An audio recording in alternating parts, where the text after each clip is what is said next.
Hello, అందరూ ఎలా ఉన్నారండి? బాగున్నారా? మేమైతే చాలా బాగున్నాం ఫ్రెండ్స్. ఇవాళ వీడియోలో కటింగ్ వీడియో అయితే ప్రస్తుతానికైతే పెట్టట్లేదండి. చిన్న వ్లాగ్ అయితే షూట్ చేద్దాం అన్నట్టుగా వ్లాగ్ అయితే తీసానమాట. రోజు కటింగ్ పెట్టినా కూడా బోర్ అయిపోతుంది కదా అన్నట్టు ఇవాళ కొంచెం బ్లౌజ్ కుట్టినట్టుగా కుకింగ్ చేస్తూ ఒక చిన్న వ్లాగ్ అయితే షూట్ చేశాను. బోర్ అనిపించుకోకుండా చూడండి. ఇక్కడైతే ఈ శారీ ఈ కుట్టుతున్న బ్లౌజ్ వచ్చేటప్పటికి బాహుబలి హ్యాండ్స్ పెట్టాను. నెక్ వచ్చేసి పార్ట్ నెక్ పెట్టి అయితే కట్ చేశానండి. దానికి ఒక సింపుల్గా ఒక లేస్ అయితే వేసాను. ఇంకా అదే లేస్ కూడా హ్యాండ్స్కి కూడా వేసేస్తున్నాను అనమాట. ఈ బ్లౌజ్కి 400 వరకు అయితే తీసుకుంటాను నేను. హ్యాండ్స్ ఇవంతా కొంచెం లేట్ అయిపోతుంది నాకు, అందువల్ల అయితే తీసుకున్నాను. హ్యాండ్స్కి లేస్ ఇలా పెట్టేసి అయితే కుట్టేశాను అనమాట. ఇప్పుడే మిషన్ నేర్చుకునే అమ్మాయి కూడా వచ్చేసి వెళ్ళిందనమాట. టైం అయిపోతుంది అన్నట్టుగా వెళ్ళిపోయింది. ఒక ఆమె అయితే 2 years అవుతుందండి. ఒక 4 బ్లౌజుల దాకా ఇచ్చిందనమాట. మేము సెంటర్లో ఉన్నప్పుడు ఇచ్చిందనమాట. 4 బ్లౌజుల దాకా ఇచ్చింది. అక్కడ ఉన్నప్పుడే కుట్టించేసుకుంది. కొన్ని బ్లౌజెస్ నా దగ్గర నిలిచిపోయాయి అనమాట. ఆ నిలిచిపోయిన బ్లౌజెస్ కోసం మళ్ళీ 2 సార్లుగా వచ్చిందనమాట. ఇచ్చేస్తే తీసుకెళ్ళిపోదాం అన్నట్టుగా. కాకపోతే ముందు కుట్టించుకున్న 2 వాటికి డబ్బులు ఇవ్వలేదు. నా దగ్గర ఉన్న శారీస్కి మటుకు అది బ్లౌజెస్ మటుకు ఇవ్వాలి అన్నట్టుగా అడుగుతూ ఉన్నిందనమాట. సరే అక్క, నేను తీసి పెడతాను, మీరు మళ్ళీ రండి అని చెప్పాను. చెప్పిన తర్వాత 2 రోజుల తర్వాత అయితే వచ్చిందండి. వచ్చి చూసావా అంటే, చూడాలక్క, టైం కుదరట్లేదు నాకు, నీకు కావాలని తిప్పించాను అనమాట. ఇన్ని రోజులు మన దగ్గర ఇప్పుడు ఆ శారీ మీద బ్లౌజ్ వాళ్ళకి అవసరం అనమాట. అందువల్ల వాళ్ళు వచ్చారండి దాని బ్లౌజ్ కోసం. లేదక్క రేపు రండి అంటే ఇవాళ వచ్చిందనమాట ఆవిడ. ఈరోజు వచ్చి ఆ శారీ మీదకి తీసి పెట్టావమ్మ, కావాలి నాకు, అర్జెంటు ఫంక్షన్కి వెళ్ళాలి అని అయితే అనిందండి. సరే అని చెప్పి మా ఆయన అయితే తీసి పెట్టున్నారు. పైన పెట్టేసామండి. డెడ్ అయిపోయిన బట్టలన్నీ పక్కన పెట్టేశాము. అందులో వీళ్ళు చూసుకొని తీసి అయితే పెట్టాడనమాట. కానీ నేను ఇవ్వలేదు, కావాలనేసి ఇవ్వలేదు. డబ్బుల విషయం మటుకు ఎత్తట్లేదు. సరే అని చెప్పి ఇంక తిప్పించుకుంటే బాగోదు కదా అనేసి తీసి పెట్టి మనీ అయితే చెప్పానండి. అక్క, ఇట్లా 2 బ్లౌజెస్ కుట్టాను నేను, ఈ 2 తీసుకెళ్ళి ఆ డబ్బుల వరకు ఇచ్చేసేయండి అంటే, లేదుమ్మా 2 కాదు, 1 బ్లౌజే కుట్టావు నువ్వు అని చెప్పి తిరుక్కునేందండి. రివర్స్ తిరుక్కునేసింది ఆవిడ. సరే ఇంకా రచ్చెందుకులే వాళ్ళతో, ఇంక ఇట్లాంటి వాళ్ళు వీళ్ళని చెప్పి అర్థమయ్యి నాకు, నేనైతే ఇంకా ఉన్న 2 బ్లౌజులు, ఆది బ్లౌజు ఇచ్చేసాను. అలానే డబ్బులు కూడా ఈ అక్క అంటే, లేదు మళ్ళీ తెచ్చిస్తాను అని. లేదు లెక్క పెట్టేసి వెళ్ళండి మీరు, నాకు కుదరదు అట్లా అయితే అని చెప్పేటప్పటికి డబ్బులు తెచ్చిందండి. తెచ్చి కూడా ఆ మనిషి ఇవ్వడానికి నా దగ్గర లేదమ్మా అని అంటుంది. లేదక్క, పెట్టేసి వెళ్ళండి, మీరు మళ్ళీ అయినా వచ్చి తీసుకోండి, ఇబ్బంది లేదు, మీరు ఇచ్చేటట్టుగా లేరని ఖచ్చితంగా అడిగేశాను నేను. అడిగేటప్పటికి పర్సులో ఉన్నాయండి డబ్బులు, తీసి 200 ఇచ్చేసి ఉన్న బ్లౌజెస్ తీసుకొని వెళ్ళిందండి. ఇలాంటి కస్టమర్స్ కూడా ఒక్కొక్కసారి ఉంటారనమాట. కోపం వస్తుంది, ఏం చేస్తాం, మన పని అది కాబట్టి గట్టిగా మాట్లాడలేము. 2 years తర్వాత వచ్చినా కూడా డబ్బులు ఇవ్వడం కోసం రాలేదు, బ్లౌజెస్ ఇవ్వడం కోసం అయితేనే బ్లౌజ్ తీసుకెళ్ళడానికి వచ్చింది. ఇంకా నేను ఇవ్వను అని చెప్పేటప్పటికి ఇప్పుడు తీసుకెళ్ళింది. అలానే నిన్న ఒక కస్టమర్ వచ్చారనమాట. ఆవిడ కూడా బ్లౌజెస్ అన్నీ తెచ్చిచ్చింది అనమాట. ఒక 5-6 బ్లౌజెస్ దాకా తెచ్చిచ్చింది కుట్టిమని చెప్పేసి. అంతకుముందు ఒక బ్లౌజ్ కుట్టుకొని వెళ్ళింది అనమాట. దానికి డబ్బులు ఇవ్వలేదు ఆవిడ. 200 వరకు ఒక బ్లౌజ్కి ఇవ్వలేదు. లక్ష్మి, నేను మళ్ళీ తెచ్చిస్తాలేమ్మా, నువ్వు ఆ లోపల కుట్టి పెట్టు, నేనైతే తెచ్చిస్తాను అని చెప్పిందండి. సరేలే అని చెప్పేసి నేను ఫస్ట్ ఒక బ్లౌజ్ కుట్టేసి ఇచ్చేసాను. ఇంకా దీనికి అడ్వాన్స్ ఏమన్నా ఇవ్వక, లైనింగ్స్ అయితే తెచ్చుకోవాలి కదా అంటే 200 ఇచ్చింది.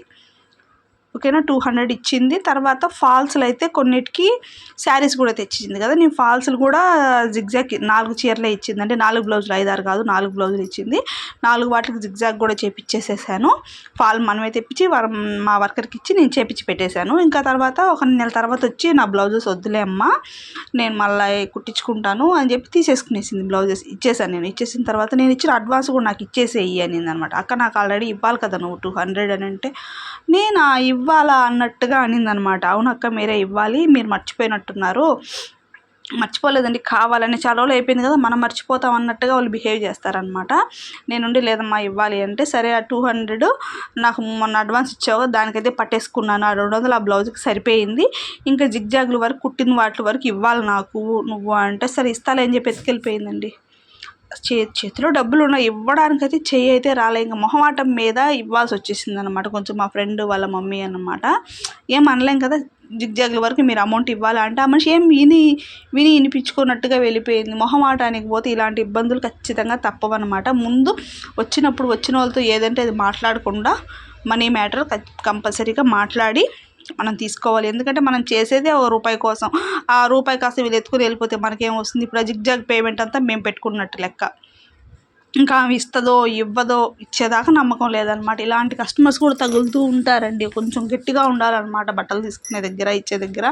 నాకు ఇప్పుడిప్పుడు అనుభవం వస్తుంది. ఇంకా మెయిన్ సెంటర్లో ఉన్నప్పుడైతే మనిషిని నమ్మి ఇచ్చేసేదాన్ని అనమాట. 2,000 రూపాయలు 3,000 రూపాయలు అయినా కూడా ఇచ్చేసేదాన్ని. ఇప్పటికి కూడా డబ్బులు ఇవ్వాల్సిన వాళ్ళు డబ్బులు ఇవ్వాల్సి వస్తుందని చెప్పేసి ఇళ్ళకాడికి రాకుండా కూడా ఆపుకొని తిరిగే వాళ్ళు ఎంతోమంది ఉన్నారు నా కాడ. అలా ఇవ్వాల్సిన డబ్బులు ఇవ్వలేకుండా పోతున్నారు. అలా అని కొత్తగా బట్టలు కుట్టించుకోవాలన్నా కూడా రావడం ఆపేస్తున్నారు అనమాట. ఒక అప్పు పెట్టుకోవడం కారణమే దీనికి మెయిన్. అసలు అప్పు పెట్టుకొని అయితే అస్సలు కుట్టకూడదండి. ఎందుకంటే దానివల్ల చాలా అంటే చాలా ప్రాబ్లమ్స్ వస్తాయి. ఇప్పుడు నేను పడుతున్నాను కదా, ఇక్కడైతే ఇంకా అది వదిలేద్దాం. ఎందుకంటే ఎట్లో నష్టపోయాం కదా, ఏం చేద్దాం. టైలరింగ్ చేసే వాళ్ళకి ఈ ఇబ్బందులు అసలు తప్పవు. మరి ఇక ఇవాళ అయితే వంకాయ పప్పు చేద్దాం అన్నట్టుగా వంకాయ మామిడికాయ ఉన్నాయి ఇంట్లో. పచ్చిమిరపకాయలు, టమాటాలు, వంకాయ మామిడికాయ వేసేసి పప్పు అయితే చేస్తున్నానండి. అలానే బియ్యం కూడా కడిగి పెట్టేశాను. బియ్యం ఇప్పుడు కడుగుతున్నాను, పప్పు అవన్నీ పెట్టేశాను. ఇంకా 11:30 ఆ ప్రాంతం అవుతూ ఉంది. కొంచెం కాఫీ తాగుదాం అన్నట్టుగా కాఫీ అయితే బాగా అలవాటు అయిపోయిందండి నాకు. మా ఆయన అయితే పావళ్ళు ఉన్నాయన్నమాట. శారీస్తో పాటు పావళ్ళు కూడా ఇచ్చారు. వాటికన్నిటికీ కుట్లు అయితే వేస్తున్నారండి. కొన్ని శారీస్ అయితే ఉన్నాయి, వాటికి 2-3 శారీస్ ఉంటే ఉదయలేసి ఫాల్స్ అయితే కుట్టేశారు. కొన్ని మొన్న ఒక ఆమె అర్జెంట్ అని చెప్పి 2 శారీస్ తెచ్చిందండి, కాటన్ శారీస్. అవి కంప్లీట్ చేసేసాను నిన్నటికే. ఇవాళ జిగ్జాగ్ నుంచి అక్కడిని తెచ్చిచ్చింది, అన్నీ సర్ది పెట్టున్నాను. ఆవిడ వచ్చి తీసుకెళ్తారు. మెయిన్ ఏంటంటే కస్టమర్స్ బాగా పెరగాలి అన్నప్పుడు మనము అర్జెంటుగా వచ్చే బట్టలు కూడా కంపల్సరీగా తీసుకోవాల్సి వస్తుంది. అప్పుడు తీసుకున్నప్పుడే మనకి ఖాతాలు అనేటివి ఎక్కువగా పెరుగుతూ ఉంటాయి అన్నమాట. లేదు ఇప్పుడు కుట్టను అని వెనక్కి పంపించితే ఆ ఖాతా ఇంకొకసారి రారు, వాళ్ళు ఇంకొక దగ్గరికి వెళ్ళడం అలవాటు అవుతారు కదా. అప్పుడు మనకి ఏ కాడికి కస్టమర్స్ అనేటివి పెరగరనమాట. ఒక టైలర్కి కస్టమర్స్ బాగా పెరగాలి అని అంటే వాళ్ళకి అర్జెంట్ బట్టలు వచ్చినప్పుడు తీసుకొని కుట్టాలి. మన కస్టమర్స్కి కూడా కంటిన్యూగా బట్టలు ఇచ్చేటట్టుగా మనం ఉండాలి అన్నమాట. అప్పుడే మనకి ఖాతాలు అనేటివి బాగా పెరుగుతాయండి. ఇక్కడ వచ్చేసి ఇంకా పప్పు పెట్టేశాం కదా, ఆ టీ కాగే లోపలికి తిరగమాతలోకి ఎర్రగడ్డ కూడా కోసేసుకుందాం అన్నట్టుగా పెట్టేసుకుంటున్నాను. నిన్న వచ్చి చికెను, సంగటి, దోశలు అయితే చేసామండి. నిన్న మధ్యాహ్నం మా అత్త వచ్చింది. అత్త వచ్చేటప్పుడు పిండి తీసుకొని వచ్చింది. ఇంకా మా ఆయన చికెన్ అవి తీసుకొచ్చారు. నిన్న సంగటి, చికెన్ పులుసు చేశాను. ఇంకా మనుగు దోశ కావాలి బాగుంటుంది పులుసులోకి అని అంటే మా ఆయనకి మనుగు దోశ వేసాను. నేను అత్త సంగటితో తినేసామన్నమాట. ఇంక ఈరోజు పప్పు ఖచ్చితంగా ఉండాల్సిందేనండి మా ఇంట్లో. ఏదో ఒక రకం పప్పు అయితే డైలీ పప్పు అయితే కంపల్సరీ ఉండాలి. ఒకరోజు మధ్యలో నిన్న చేయలేదు, ఈరోజు ఖచ్చితంగా పప్పు చేసేయాల్సిందే అనమాట. ఇవాళ అయితే పప్పు చేసేసి ఇంకా కోడిగుడ్డు అయితే ఆమ్లెట్ వేసేసుకున్నామండి. నేను తర్వాత మీకు వాయిస్ ఓవర్ ఇస్తున్నాను, మధ్యాహ్నం పైన వాయిస్ ఓవర్ ఇస్తున్నాను, అందువల్ల చెప్తున్నాను అనమాట. కోడిగుడ్డు అయితే ఆమ్లెట్ వేసేసుకున్నాము. ఇంకా కాఫీ తాగేసి కొంచెం అర్జెంట్ బ్లౌజెస్ ఉన్నాయండి. మా ఫ్రెండ్కి ఈవినింగ్ బట్టలు ఇవ్వాలన్నమాట. ఒక శారీ అయితే ఒప్పుకున్నాను, ఆ శారీ అయితే కట్ చేసేసాను. ఇప్పుడు ఇది కాక నెక్స్ట్ వీడియో మీకు బ్లాక్ కలర్ది ఒకటి కటింగ్ పెడతాను చూడండి. చాలా సింపుల్గా కట్ చేసుకునే విధంగా ఉంటుంది.